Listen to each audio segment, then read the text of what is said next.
Are you getting tired of building great big projects and really not making a lot of money on them? Spending a lot of time, weeks on end, building a big dining room table for your neighbor? Well, I'm here to show you how you can make some money on your scraps, how you can make good profit from your scrap wood. And after I show you a couple of items, we're going to get into how we make these catch-all trays. So here's 5 projects that you could do with your scraps.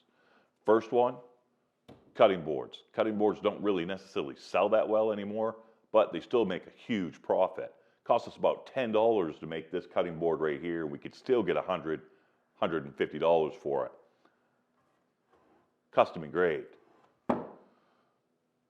Got some flat pieces, throw some box joints on there, make yourself a little catch-all box. This one we put on the back of the toilet and it holds our extra toilet paper. So this little box right here you can get $20, $25 for, and the wood costs us almost nothing. Another thing we like to do with our cutoffs, we make signs. Just throw them in the laser, engrave out whatever you want for a cutesy little saying or something like that, and you can either leave them natural, throw a little paint on there. Heck, you could just put a silhouette of something on. Make some money. Those go for at least $15 or $20 at the craft fair, and I have less than $1 worth of wood in there. Our next biggest profiting item are catch-all trays. Catch-all trays cost less than $2 to make. Way less than $2. It's like $1.25 worth of cherry right here. And with about an hour's worth of time, I have this nice catch-all tray. I get at least $35 for this. And if you offer a couple of different versions, all made with scraps, just made with scraps. This one, a little bit of cherry, a little bit of walnut, still about $1, $1.50 worth of wood, $35 all day long. This is the one that we just made. The end of the video, we're going to show you how we made it. This one is made out of ash. Same thing, took me about an hour.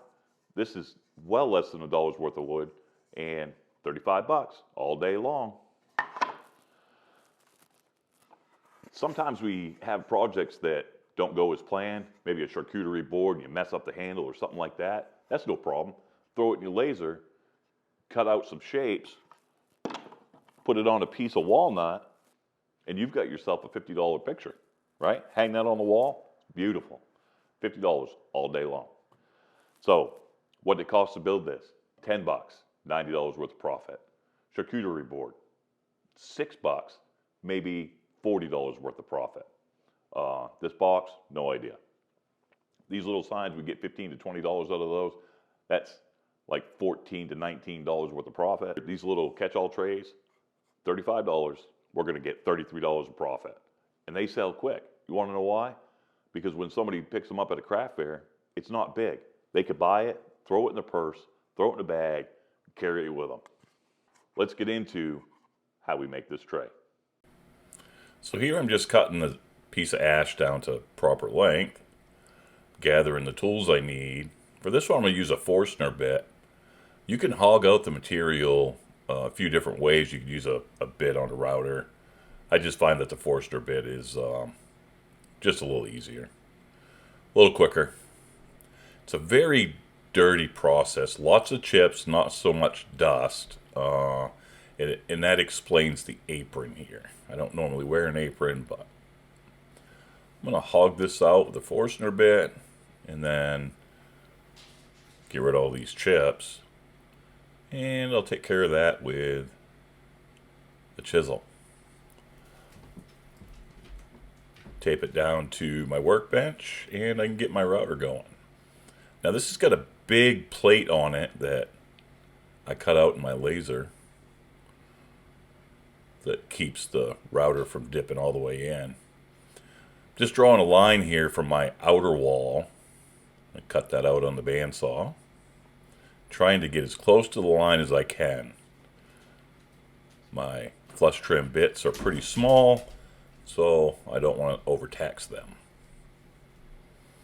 Once I'm done at the bandsaw, I'm going to get it down to the proper thickness, put my top back on. I'm just going to tape it on there this time instead of double-sided tape. Using a flush trim bit, clean up the edges. I'm going to get a chamfer bit and do the bottom, gives it that little bit of standoff, and do a bunch of sanding. I'm even going to hand sand a little bit here in a second. Yeah, there we go. Let's do some hand sanding. Yeah, that's nice. Then I'm just going to finish this off with some shellac. Nice and smooth. So as you can see, all of these things are just made out of scrap. They're real easy to make. It's a good practice for finishing, how you're going to finish your major project or your main project. And you can turn a little bit of profit. And the other good thing about it is it puts a lot of volume into your craft fair. So the more stuff that you have sitting on the table, you don't want to overfill it, but the more stuff that you have, the better opportunity you have to sell something. So, yeah, bestseller right here. Thanks for watching, and we'll catch you next time.